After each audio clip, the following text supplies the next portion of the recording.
Elohim, Yahvé, Jeová, Yuhá ou simplesmente Deus. Chame como quiser, fato é que essa é uma figura extremamente misteriosa e enigmática quando analisamos seus rastros em Shumatsu no Valkyrie.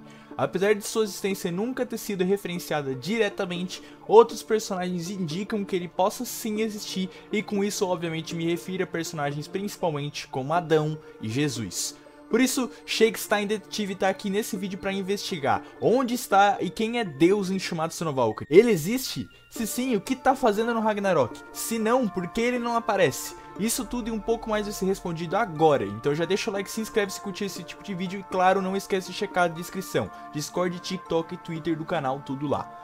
Um pequeno adendo rápido, esse vídeo é para diversão. O meu objetivo aqui não é falar de religião, da existência de Deus na vida real ou qualquer coisa assim. Eu tô apenas confabulando sobre um mangá, tá certo? Então sem polêmicas aí nos comentários, por favor. Enfim, primeiro, antes de a gente falar sobre as reais evidências da existência ou não de Deus, eu queria limpar um erro comum que a galera que leu algumas traduções por aí pode ter. Especificamente no capítulo 51 tem uma tradução muito ruim que infelizmente acabou se alastrando em alguns lugares, que traduz, entre muitas aspas, e eu me refiro a traduzir com um quase elogio, porque não dá pra chamar isso de tradução, uma fala do Ares onde ele tá explicando sobre a origem de Rajun, né, que é aquele demônio que aparece pra lutar com o Buda, e o Ares cita o nome de Jeová, mas é cortado pelo Ares dizendo pro Ares não citar o nome do seu irmão, né, como se o Jeová fosse irmão de Hades.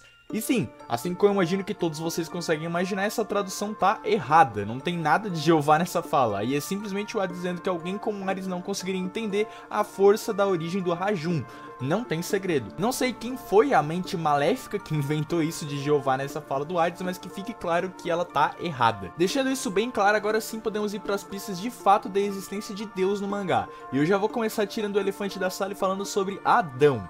Sim, para muitos, com razão até, né? Deus é meio que confirmado como canônico pela existência do próprio Adão. E apesar de em primeira mão isso parecer estar correto, as coisas não são tão fáceis assim. A tradução em inglês oficial e a em português oficial constam coisas diferentes. Na português traduziram a parte que o Heindel fala sobre a criação de Adão como nosso pai, aí sendo uma criação de Deus, né? Com a letra maiúscula, se referindo a Jeová, é claro. Mas em inglês a tradução é bem diferente, e diz que Adão é uma criação dos deuses, que dá um contexto e interpretação completamente diferentes para esse caso aqui. No caso, se a gente for pegar as RAWs dessa parte, ou seja, a parte em japonês mesmo, original, com os kanjis, né, de onde sai lá do Japão, a situação fica ainda mais confusa, justamente porque o termo usado aí na entrada do Adão nessa fala do Heindel é Kamigami, que dependendo do contexto pode ser traduzido tanto para Deus quanto para deuses. Mas tem aí uma pequena questão que muitas vezes o kanji para Kamigami, que é esse que está aparecendo aí na tela, é sim traduzido para divindade ou deuses em um grupo geral, inclusive em Shumatsu é bem comum isso acontecer. Enquanto kanjis que representam Deus, né, mais especificamente, no singular, no caso, costumam usar o kanji genérico de divindade ou um mais específico, que é esse aí que está aparecendo na tela. Então sim, apesar de existir aí uma dupla interpretação, é bem provável que o Adão seja fruto dos deuses, no geral, não de um único deus. E isso é corroborado pelo mangá quando é dito logo no começo, né, que a humanidade vai ser destruída pelos seus próprios criadores, ou seja, por mais de um. Os deuses, no geral, como raça, como grupo, são referidos como criadores da humanidade. E, portanto, com Adão sendo o primeiro humano, ele também seria uma criação dos deuses. Tá, mas e quanto à passagem de Adão ser a imagem e perfeição de Deus?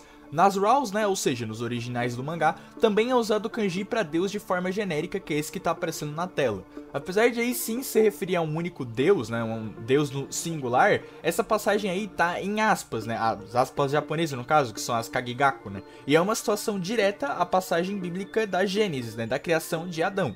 Isso por si só prova a existência do Deus abrâmico no mangá? Não, também não. Algumas vezes no mangá temos passagens de contos, prosas e livros mitológicos ou religiosos para nos dar uma base, um contexto, né, daquilo que a gente está vendo, como por exemplo na Edda em prosa, que fala sobre o Thor, o Mjolnir e a Jangrenpyr, os Vedas, que falam sobre a dança do Shiva, ou os livros, os contos, né, das lendas de Delfos, que falam sobre o Apolo, o seu arco e a sua batalha contra Python. A parte interessante é que essas citações e referências a esses livros são só isso, são citações. Elas não significam que estão corretas. Ao contrário, no caso do Thor e do Shiva, elas estão erradas. O mangá diz que claramente elas não encobrem, corroboram ou refletem com a realidade do mangá.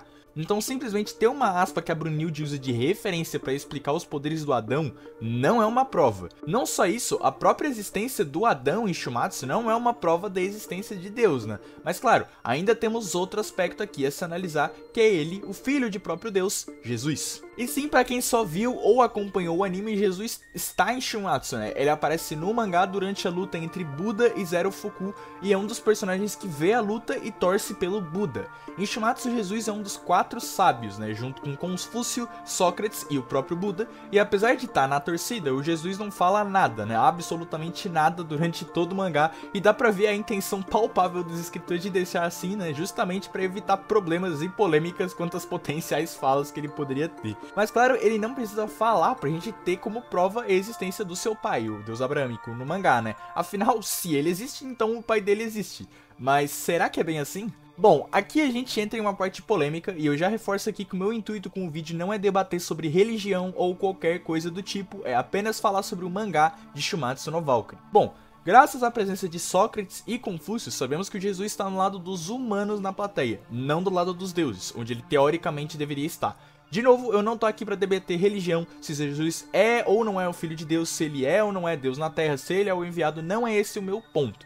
E sim que, no mangá de Shumatsu no Valkyrie, Jesus está apenas na arquibancada dos humanos. Ou seja, não temos parâmetro para dizer que ele é filho de Deus, ou de algum deus específico do mangá. E mais, ele é apenas referido no mangá como um grande sábio, não um profeta divino e iluminado, e sim como alguém que detém grande sabedoria e conhecimento, assim como seus parceiros ali da plateia, Sócrates e Confúcio. Por isso, afirmar que Jeová e Yahvé, né, existe no mangá por meio da existência de Jesus é uma afirmação sem base ou sustento real dentro do mangá. E só pra dizer que eu não esqueci, temos ainda a apresentação do plot de Odin sobre o deus primordial Arqué, né, que o Beelzebub comenta sobre no capítulo 85, bem recente, e acho que fica meio evidente pra todo mundo, né, pelo menos até segunda ordem, que mesmo sendo um deus primordial, super antigo e teoricamente poderoso, não significa que é Deus, né? Pode ser no máximo só uma alusão, né, esse Arqué ou a Arqué ou qualquer coisa assim, e possivelmente pode não ter nada a ver, né. Portanto, terminada a investigação de todos os pontos, fica bem claro pra mim que quanto à questão de Deus, Yahvé, Jeová ou como queira chamar, que ele não está em Shumatsu no Valkyrie e não há nenhuma prova concreta de que ele esteja ou vai estar, e eu duvido que ele vá realmente ser citado ou se torne um personagem relevante, porque o mangá tende a evitar polêmicas, assim como fez no caso do Jesus, principalmente depois do banimento do mangá na Índia pela representação do Shiva deles. Então é isso, esse é o resultado da minha investigação. E você, concorda com o meu ponto aqui ou tem algo a acrescentar nessa discussão? Comenta aí embaixo seu ponto de vista sobre esse assunto espinhoso e não se esquece de dar like, se inscrever e compartilhar com seus amigos que gostam de mangás também. Muito obrigado pela sua presença até aqui e até mais.